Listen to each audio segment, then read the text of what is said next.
analysis how to make communication ethic from a recipe.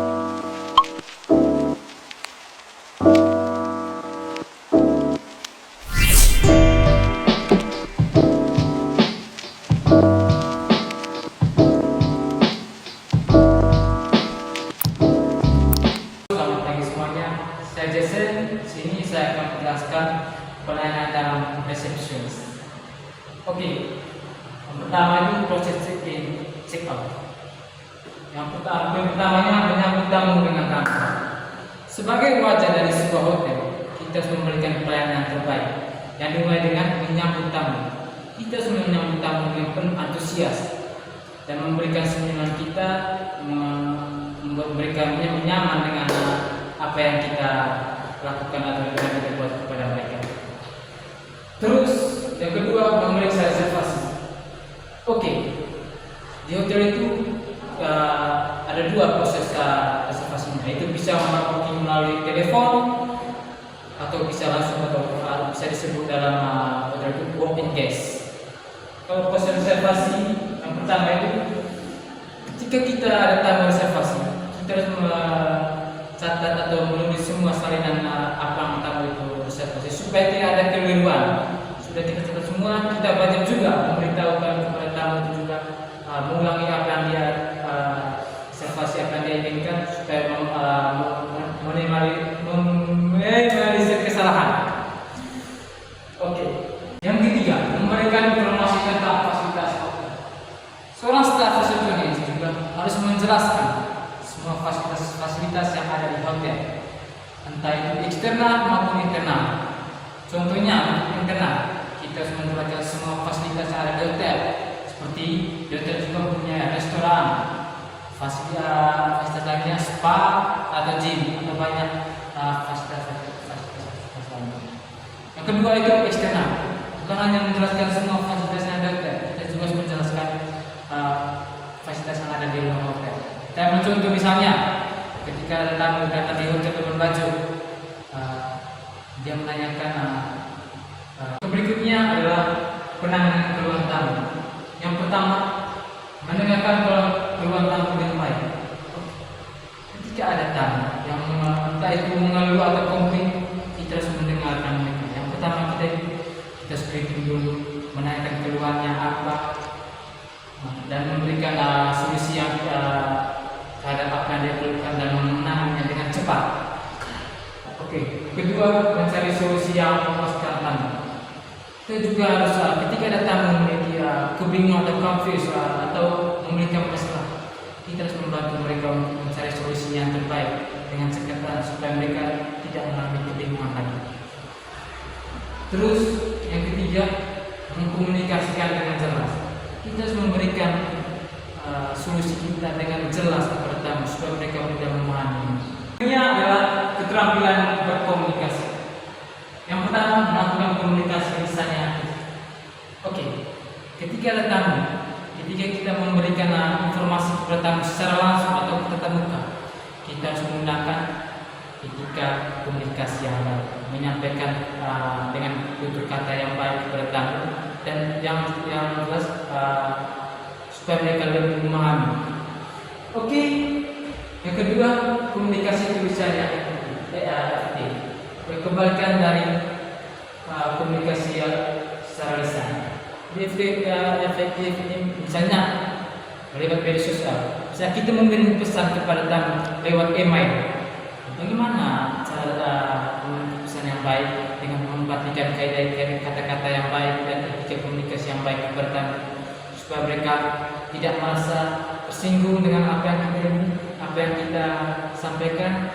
Intinya etika komunikasi itu sangat penting.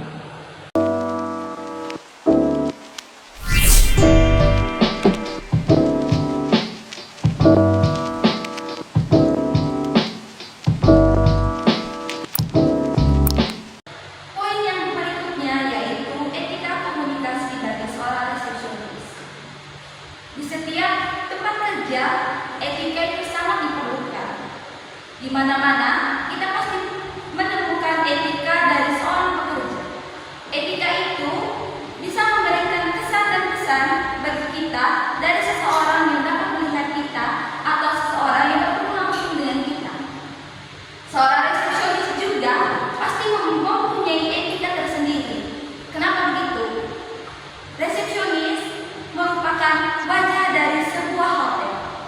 Di sini, poin etika yang kami bahas yaitu mengenai etika komunikasi. Ada 7 poin yang kami akan bahas, yaitu yang pertama, mengatur volume serta nada bicara. Mengatur volume serta nada bicara ini sangatlah penting bagi seorang resepsionis. Volume nada bicara yang mereka gunakan tidak boleh terlalu tinggi dan juga tidak boleh terlalu rendah. Kenapa? Karena hal itu, karena dari nada bicara dan juga volume bicara kita bisa mendapatkan kesan dari seorang tamu. Poin yang kedua yaitu tidak menyela pembicaraan. Ketika kedua belah pihak melakukan komunikasi, alangkah baiknya jika kedua belah pihak itu saling mendengarkan dan tidak menyela pembicaraan. Begitu juga bagi seorang resepsionis. Resepsionis harus mendengarkan tamu. Kenapa? Karena tamu adalah raja.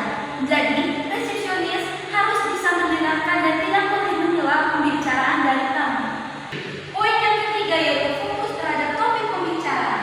Ketika tamu dan resepsionis melakukan pembicaraan atau sedang berkomunikasi, kita tidak boleh mendapatkan topik-topik lainnya walaupun topik itu berjalan atau sesuai dengan topik yang pertama atau topik utama. Mengapa demikian? Hal itu karena agar kita tidak membuyarkan atau agar kita tidak mengalihkan topik dengan tamu itu. Karena terkadang tamu itu tidak merasa kebingungan dan juga biasanya tamu juga ada yang sensitif terhadap topik-topik yang kita bahas itu, baik itu secara pribadi ataupun di luar dari. Yang keempat yaitu menatap lawan bicara. Menatap lawan bicara dan melakukan eye contact bukan hanya dilakukan oleh seorang resepsionis saja. Saat dalam kehidupan sehari-hari, ketika kita melakukan komunikasi atau ketika kita sedang berbincang dengan teman kita, eye contact itu sangatlah perlu. Kenapa demikian? Melalui eye contact, lawan bicara kita bisa memberikan kesan kepada kita bahwa kita mendengarkan cerita atau kita mendengarkan informasi dari mereka itu dengan penuh perhatian. Yang kelima, menggunakan bahasa yang sopan pada saat berbicara dengan tamu. Bahasa yang digunakan harus sopan, baku dan juga positif. Penggunaan kata yang kasar atau kotor sangat dihindari agar tidak membuat tamu marah atau tersinggung. Baik, saat kita berbicara dengan tamu, tentunya kita harus menggunakan kata yang sopan agar tamu tidak emosi dan tersinggung. Yang keenam, berpikir positif dan terbuka. Oke, ketika tamu mempunyai komplain atau keluhan kepada kita harus menanganinya dengan baik, sopan dan ekspresi yang membuat tamu tidak emosi. Karena dari situ tamu akan merasa tenang dan tidak menggunakan emosi lagi. Baik, yang berikutnya, bersikap profesional. Seorang resepsionis harus bertanggung jawab atas sebuah pekerjaannya, baik secara individu maupun kelompok, agar dapat mencapai tujuan dari suatu perusahaan.